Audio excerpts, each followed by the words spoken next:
Welcome to Rooted and Rising Healing. I'm your host, Hallie Roderick, and this space is for women rebuilding after betrayal.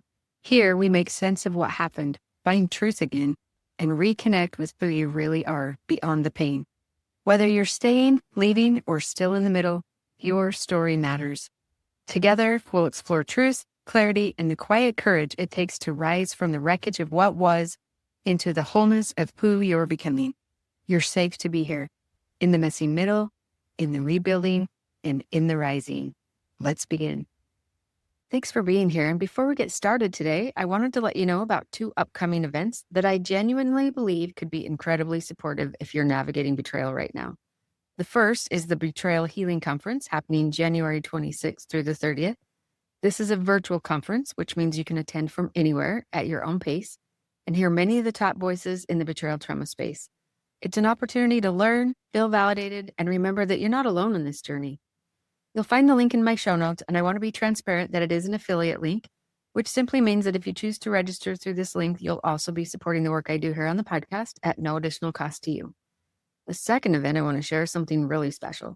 The first ever in-person AppSats conference happening February 4th through the 6th in Dallas, Texas. There are 2 full days specifically designed for betrayed partners, where you'll get to connect face-to-face with many of the leading professionals in betrayal trauma recovery.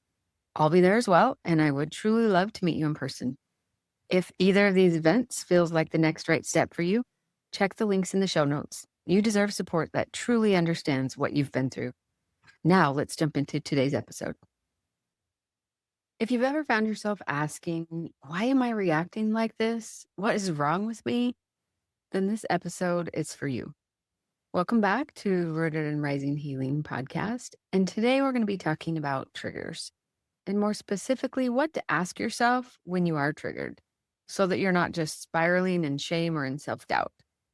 So if you're here, you've likely experienced betrayal, and because of that, your nervous system has learned that the world, and especially relationships, are actually not safe in the way that you once believed. And so when something activates you, it doesn't mean that you're weak or that there's something wrong with you. It means that your nervous system is doing exactly what it was designed to do, to protect you. So here's the challenge with that, is that a lot of times when we're triggered, it's uncomfortable. We don't like it. So we tend to either ignore them, or we don't know what to do with them, so we push through them, or we pathologize ourselves for having them, and in a sense, turn against ourselves. And none of those actually lead to healing. So today I want to give you 3 grounding and clarifying questions that you can ask yourself in those moments when you find yourself activated. Some questions that will hopefully help you move out of the chaos, back into your body, back into your truth, and back into your power. So before we do that, let's talk about what triggers are and what they're not. So a trigger is not you being too dramatic. It's not you being overly sensitive, and it's not you failing. It doesn't mean that you're not healing. You can be doing all the things and still get activated, because something that triggers you or activates you is a memory in your nervous system. It's a survival response. It's a signal that something feels unsafe, feels unresolved, or familiar in a really uncomfortable way. So triggers are data. They're information. Doesn't mean there's anything wrong with you. And when we treat them that way, we can do what I talk about a lot in creating that space between the stimulus and the response, so that we're choosing how we are purposefully responding rather than going into an automatic reaction that we don't actually have a lot of control over. I'm really big into deep breathing and connecting and grounding with my breath first thing. So if you want to try that, it works well for me to at least start giving myself that space between the stimulus and the response, and ask myself, okay, I'm noticing that my heart is racing right now, or I just had that big flush of chemicals run through my body. I felt that heat in my face. I feel that tightness in my gut. I'm sensing that feeling I have that I want to get out of here. So the first question is, what is my body reacting to right now? Notice it and ask yourself, what is my body reacting to right now? One thing I've come to learn is that your body reacts before your mind can even make sense of what's happening. So instead of asking yourself, why am I like this? Why can't I just get over it? Start with this question. What is my body reacting to right now? Where do I feel this in my body? Is it the tightness? Is it the heat? Is it numbness? Is it that pit in my stomach? Am I activated? Meaning, do I want to flee or fight right now? Am I in a fight flight stage? Or am I shutting down? Am I moving into a freeze or a collapse? And these questions can bring you out of that place of self-judgment or self-criticism and more into a place of curiosity. You don't have to try and fix anything yet. You're just simply acknowledging something in me feels unsafe or something is off. And that alone can start to settle down the nervous system, because regulation comes from being witnessed, even when you are the one witnessing yourself. And so the second question, is this about something happening now? Or is this about something that's happened in the past? And this is a really powerful question to get some clarification on it. Is this what's happening right now in this moment and I'm not safe now? Or is this reminding my body of something from the past that feels really familiar? Betrayal trauma can often blur those lines a little bit.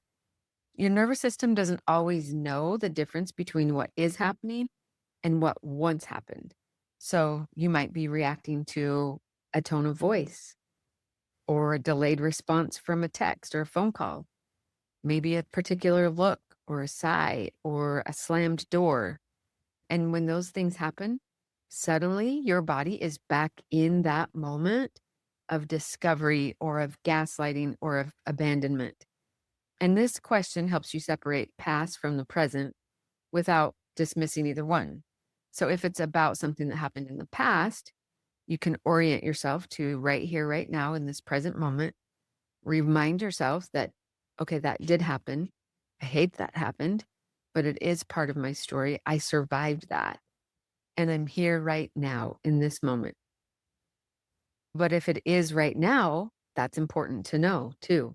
Because if it's right now, if it's a situation or gaslighting or an interaction that's happening right now, it deserves your attention and it deserves your discernment. So asking yourself this question of, is this about something that's happening right now or reminding me about something that's happened in the past? This question protects you from overreacting to something that isn't a current threat. And it also keeps you from overriding your intuition. So it helps you get clarity on whether it's right now or from the past. So that's question number 2. And question number 3, I love this question because it's, what do I need right now to feel safe? This is where you have control. This is where your power comes in. So once your body is a little more regulated, you might have been doing a little more deep breathing. In through your nose, out through your mouth is a really good way to start to bring some calm into your nervous system, to connect to your body. Focus on that, in through your nose, out through your mouth.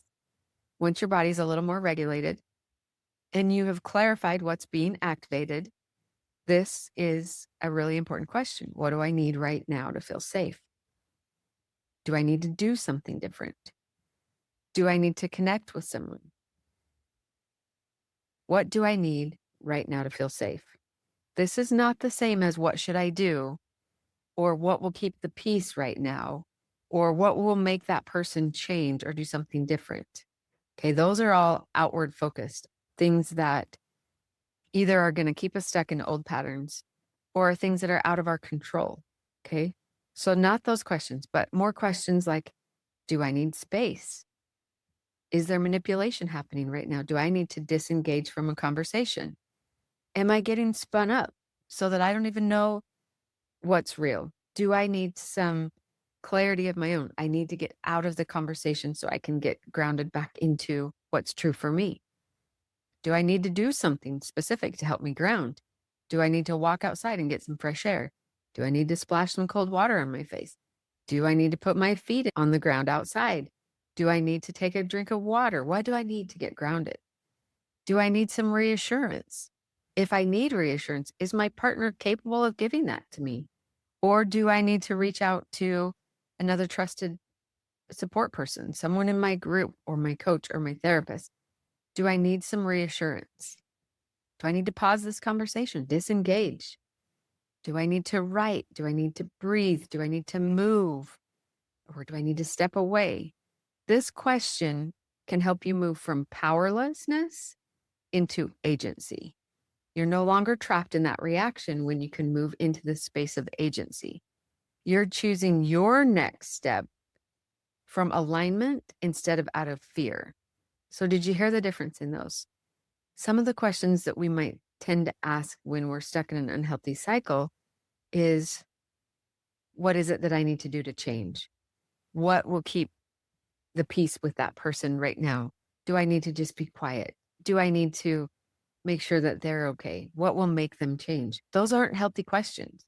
Those aren't questions that are going to help you move forward in your own healing. But the ones that help you focus on what you have control of and creating your own safety, those are the ones that will help you move forward and move into a place of agency. And sometimes the answer to this question is, really, I just need to stop engaging until my body settles a little bit. That's actually not avoiding. That's actually wise. You can do that by saying something like, you know what? I need a minute to process what this means for me. I need just a minute to breathe. Give me a little space. I'll come back. That's not avoidance. That's you getting grounded in your own body. Okay, so let's recap the questions. What is my body reacting to right now? Underneath that one is, where do I notice it? What's the message my body's giving to me? Second question, is this about right now, something happening right now in the present moment that feels unsafe? Or is this about something that's happened in the past?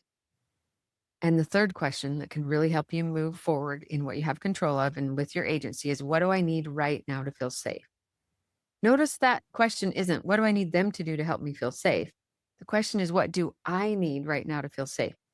Focusing on what I have control of, not what I wish the other person would do or what I hope they're going to do. If you have somewhere to write these down, I would encourage you to do it.